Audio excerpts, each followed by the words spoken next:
मंगलमूर्ति महाप्रभु श्री सहजानंद सुख रूप भक्ति धर्म सुत श्री हरि समरु सदानुप परम कृपाळु जो तमे श्री कृष्ण सरेवादेश प्रथम तमने प्रणमो नमो वारमवारं शेष नमो वारमवारं शेष ओम श्री स्वामिनारायणाय नमो नमः श्री पूर्णपुरुषोत्तमाय श्री घनश्यामाय श्री सहजानंद स्वामिने नमो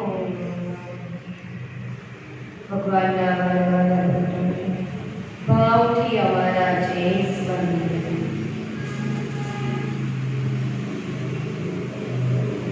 જીવાત્માને મર્યા પછી સાથે આવે એ કમાણી કરવી જોઈએ કે જેનાથી આપણને સુખ મળે છે,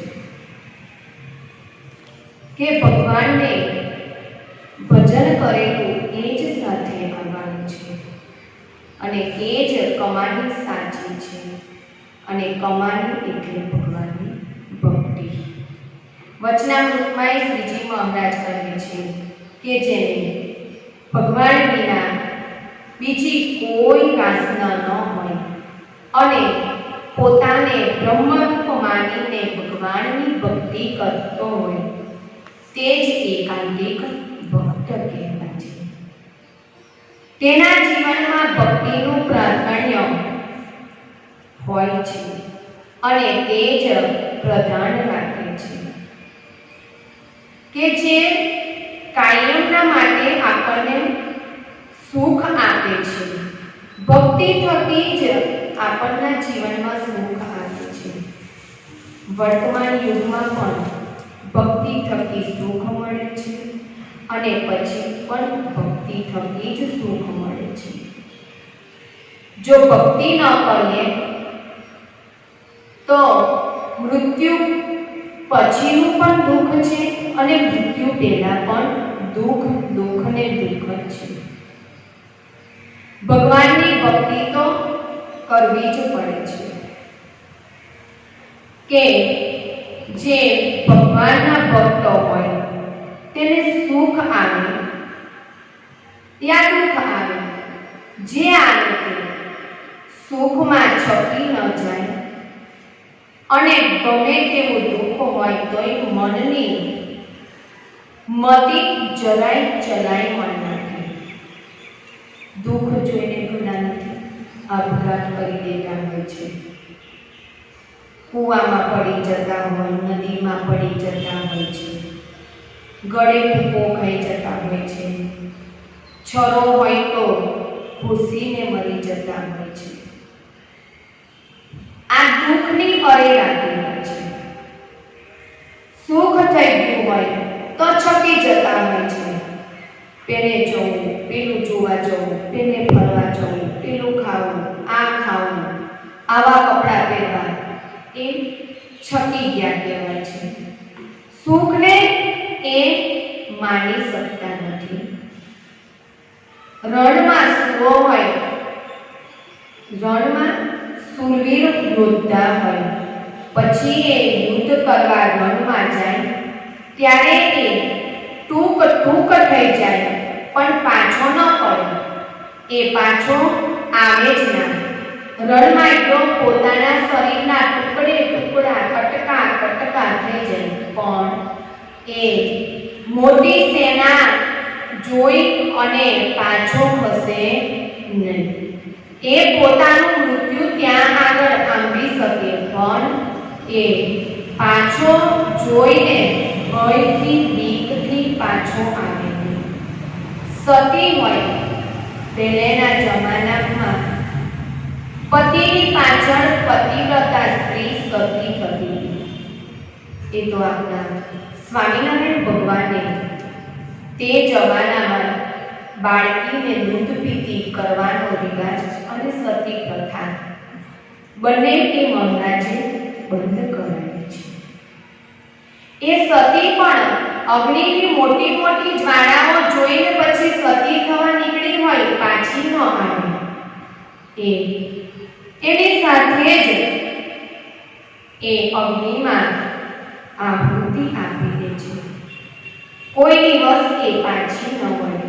સુરવીર યોદ્ધો એ પાછો રણમાંથી ન પડે એમ સતી એ અગ્નિને જોઈને પાછી ન પડે. અને સંત એ દેહ સામું જોયા વિના કુરબાની આપી દે છે. સંતો હોય એ દેહના સામું ન જોવે. દેહ સુકાઈ ગયો છે, કરચલી પડે છે, હવે વ્રત ઉપવાસ કરવા નથી, આંખો ઊંડી જતી રહે છે, હવે વહેલું ઉઠવું નથી, એ બધું જોવા રહીએ તો ભગવાનનું ભજન ન થાય, તપ ન થાય. એમાં જોવાનું જ ન હોય. સાધુ થયા છે, ગમે તેવું દુઃખ આવે જીવનમાં, એ આપણે સહન કરી પણ ભગવાનનું ભજન તો કરી જોઈએ. ભગવાનનું તપ, ભગવાનની સેવા એ કરવી જ પડશે.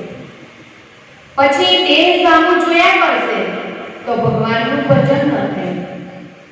ઘણા જીવાત્મા કેવું કરતા હોય છે કે હવે તો શરીર પણ એટલું સુકાઈ ગયું છે, જાણે પેટ અંદર જતું રહ્યું છે, અને હાથ પગ દોરડી જેવા પાતળા પાતળા થઈ ગયા છે, ગાલ એ અંદર જતા રહ્યા છે, ગાડા પડી ગયા છે, હવે તો 2 ટાઈમ બરાબર જમવું છે. પછી કહેશે વેલા ઉઠીએ, આંખો અંદર ઊંડી જતી રહેવા લાગી તો કહેશે હવે તો આરામ જ કરવો છે. જો દેહ બની આવું જોવા રહેશે ને તો ભગવાનની ભક્તિ નથી થતી. એને તો 2 ટાઈમ ભાડું આપી ભગવાનનું ભજન કરાવી દે. જો એમ જોયા કરીશું તો કાંઈ જ કરી શકવાના નથી. આ જીવની કમાણી કાંઈ થઈ શકવાની નથી.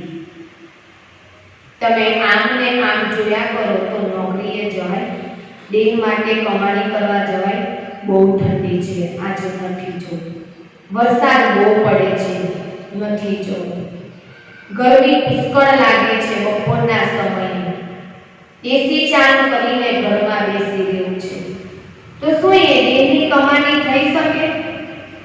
કઈ જ ના થઈ શકે. કઈ પણ મળે પણ ના હોય તો એ પણ તૂટી જાય, પણ કઈ જ ન થાય.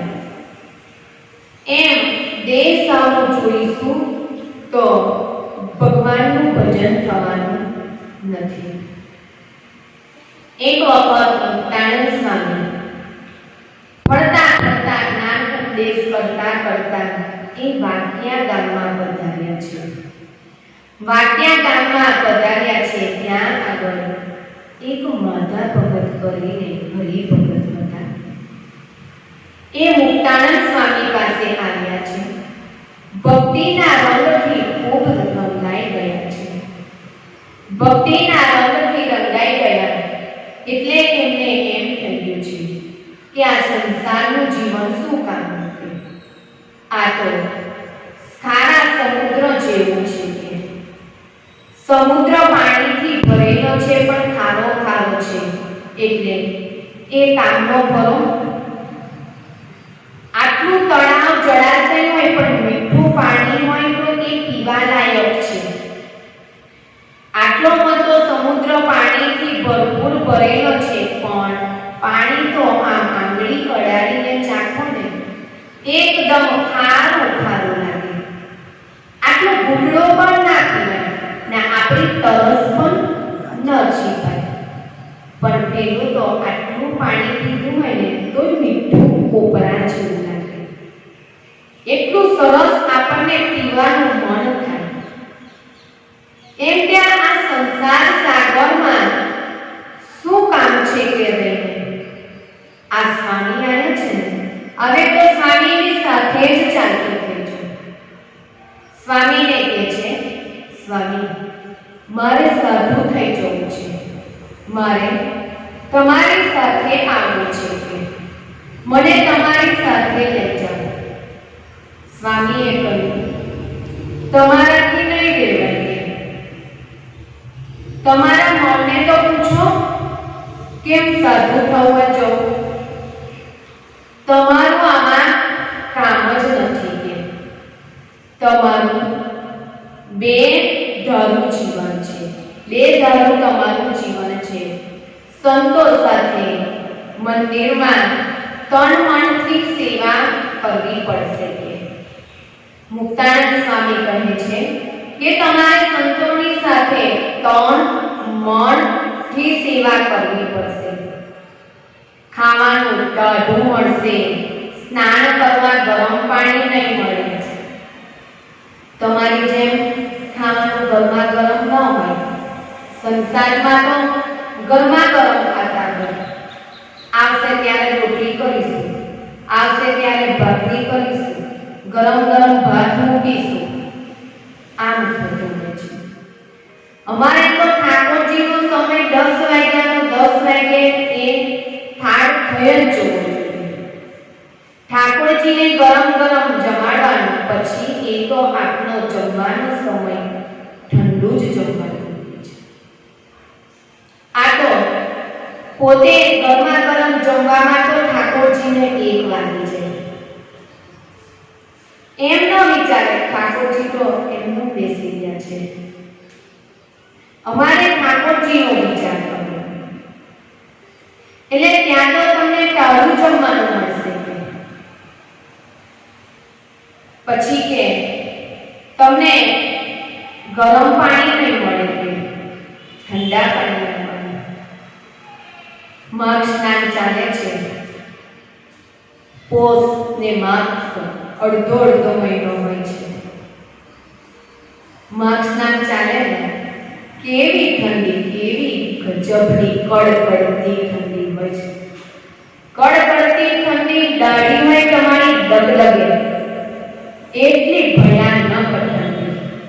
મોઢામાંથી બોલો ને કોઈ ધુમાડા નીકળે, એટલી ભયાનક ઠંડી હોય છે.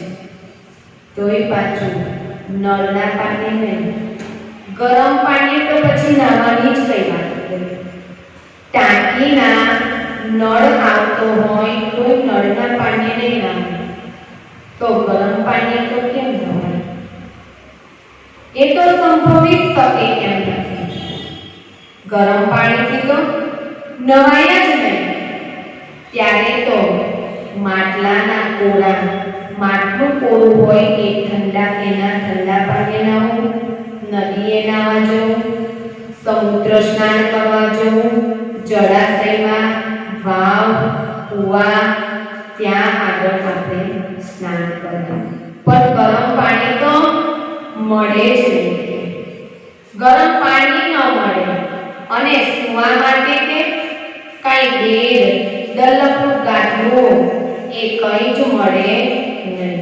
નીચે ભોય પથારીએ ચટાઈ કરવી પડશે. ચટાઈ લઈને સૂવું પડશે. ત્યાં કઈ ગાદલું, ઉસીકો કઈ જ ન મળે. આ બધું તમારાથી સહન થશે? તમારા મનને પૂછ્યા, તમારું મન શું કહે છે એમ પૂછો. એટલે પછી મુક્તાનંદ સ્વામીએ આ ઉપદેશ આપ્યો અને બધા ભગતો ઘરમાં પહેલા પાછળ થોડી જગ્યા રાખીને વાડા કર્યા. વાડાવાળા પહેલા ઘર હતા. એટલે વાડામાં એકાંતમાં જઈને તો બેઠા. ત્યાં જઈને બેઠા અને મનને કહે છે, હે મનજીભાઈ, અત્યાર સુધી તો તમે તમારું ધાર્યું જ કર્યું છે કે તમે તમારું ધાર્યું જ કર્યું છે. મારું ધાર્યું તો મેં કર્યું જ નથી કે. પણ હવે તમારું નહીં ચાલે. હા, હવે તમારું નહીં ચાલે. હવે તો મારું જ ચાલશે. હું જેમ કરીશ એમ જ મારે કરવું છે. તમારું ધાર્યું કરવામાં તો ભગવાન હજુ ભજાયા નથી. જેવા જોઈએ એવા ભગવાન હજુ ભજ્યા નથી કે પણ હવે તો સ્વામી કહેશે ને તેમ જ કરવું છે મારે. સ્વામીની જેમ આજ્ઞા હશે તે પ્રમાણે જ મારે વર્તવું છે ને એ પ્રમાણે જ મારે કરવું છે. પછી તો માધા ભગત તો મનને સમજાવીને મનને ઉપદેશ આપીને વળતા જવા માટે રવાના થયા છે. વળતા લાગ્યા એટલે બીજા હરિભગત કહે છે કે તમને રહેવા માટે પેલો સામે ડેલો છે, ડેલો એ ડેલામાં તમારે રહેવાનું છે. ડેલા શું સગવડ હોય? કઈ જ સગવડ ના હોય. ગામડામાં તમે જોયા હશે ડેલો કેવો હોય? બે બાજુ બે દિવાલો ચડેલી હોય, ઉપર પતરા નાખી દીધા હોય અને જે ખેતીના ઓજારા હોય અને ખેતીના સાધનો હોય કે જે અહીંયા ગેરેજ પણ કહેવામાં આવે છે શહેરમાં, એમાં કેવા કંઈક ઉપયોગમાં આવે એવા કે નકામા કે બધા સાધનો નાખી રાખે. ત્યાં કોઈ પણ પ્રકારની સુવિધા ન હોય એટલે એ ડેલો ખોલ્યાનો કીધું આ ડેલામાં તમારે રહેવાનું. ભગત કે સારું કે મનને ઉપદેશ આપીને જ આવ્યા છે. ભગવાન ભજવા આવે ને ત્યારે મનનું ધાર્યું ઘેર મૂકીને આવે ને તો તે મંદિરમાં રહી શકે અને ભગવાનનું ભજન કરી શકે. પણ જ્યાં સુધીને ઘરની સાહેબી ભોગવી હોય અને એ સાહેબી લઈને મંદિરમાં આવે ને હરિભગત તરીકે પણ એ ન રહી શકે અને એક શિષ્ય તરીકે પણ ન રહી શકે. હરિભગત તરીકે ન રહી શકે એ આજે કે કાલે વહેલો કે મોડો એ પડવાનો જ છે. કારણ કે ઘેર જે સાહેબી મળે છે એ મંદિરમાં એ શોધવા જાય છે. મંદિરમાં તો શું મળે? મંદિરમાં તો સોફોય ન મળે બેસવા માટે. બેસવું હોય તો નીચે બેસો. હવે કંઈક થોડી સુવિધા થઈ તો ખુરશીઓ વસાવેલી હોય છે, ખુરશી પર બેસો બસ. એસી ન મળે, કઈ જ ન મળે હોય પણ એ ઠાકોરજી પૂરતું જ હોય છે. એટલે એ તો ડેલામાં રહે છે અને પછી એક એમને સેવા સોંપવામાં આવે છે. સેવા સોંપવામાં આવે એટલે કોઈ કહેશે આ ગાયો માટે ખેતર જઈને વાડીએ જઈ અને ઘાસ લેવાનું. ત્યાં સુધીમાં તો બીજો કહેશે આ હાથેદું કરી દો. આવી રીતે ત્રીજો કહેશે આ ગાયોનું દૂધ લઈને કાઢી આવો કે. અરે ચોથો કહેશે કે આ ગાયોને પાણી પી દો કે. એક સેવા પૂરી ન થાય બીજી તૈયાર જ રાખે. અડધી સેવા કરવી પડે. અડધી સેવા કરી હોય એ વચ્ચે જ મૂકી દેવાની અને બીજી સેવા તુરંત સોંપાઈ ગઈ જ હોય છે. એકની એક ઉપરા છાપરી બધી સેવાઓ આવતી જ હોય છે. પણ જરાય મન ઉપરથી કે મોઢા ઉપરથી મોઢાની દેખાવો જરાય બદલાય નહીં. આપણે તો સવારે સ્ત્રીની મોઢાની રેખા જોવાની. ભાઈ કહેશે પાણી આપો, છોકરો કહેશે નાસ્તો તૈયાર કરો, છોકરી કહેશે માથું ઓળી લો. ત્યારે માં ખીજાય, શું કહેશે? 4 હાથ કરી દો. હવે એવું કે 4 હાથ કરી દો કે હું એકલી તો ક્યાં કરું કે. પણ આ ભગવાન ભજવામાં તો આવા જ વ્યક્તિ જાણે કે જે એક પણ મોઢાની રેખા બદલાય, ગુસ્સો ન આવે, મોઢું મચકોરાય. ત્યારે મુક્તાનંદ સ્વામીએ કહ્યું માતા ભગત તમે સત્સંગમાં પાર પડી ગયા. સત્સંગમાં તમારું કામ થઈ ગયું. ખરેખર સત્સંગમાંથી તમે પાર ઉતરી ગયા છો. મનનું ધાર્યું ન કરવું એનું કામ જ છે આ સત્સંગ. પાકો સત્સંગ સત્સંગી કોને કહેવાય?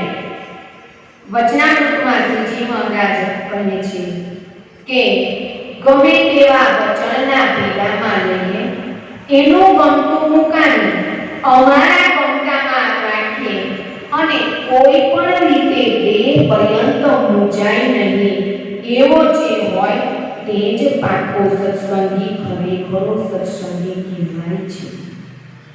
શેષ કથાને આપણે આવતીકાલે શ્રવણ કરીશું ભગવાનના નામ સ્મરણ સાથે. કથાને આજે સહજાનંદ સ્વામી મહારાજની જય. શ્રી કૃષ્ણ બળદેવ રેવતી માત કી જય. શ્રીપતિમ શ્રીધરમ સર્વદેવેશ્વરમ ભક્તિધર્માત્મજં વાસુદેવમ હરે માધવમ કેશવમ કામદામ કારણ શ્રી સ્વામિનારાયણમ નીલકંઠમ ભજે. શ્રી સહજાનંદ સ્વામી મહારાજની જય. જય સ્વામિનારાયણ.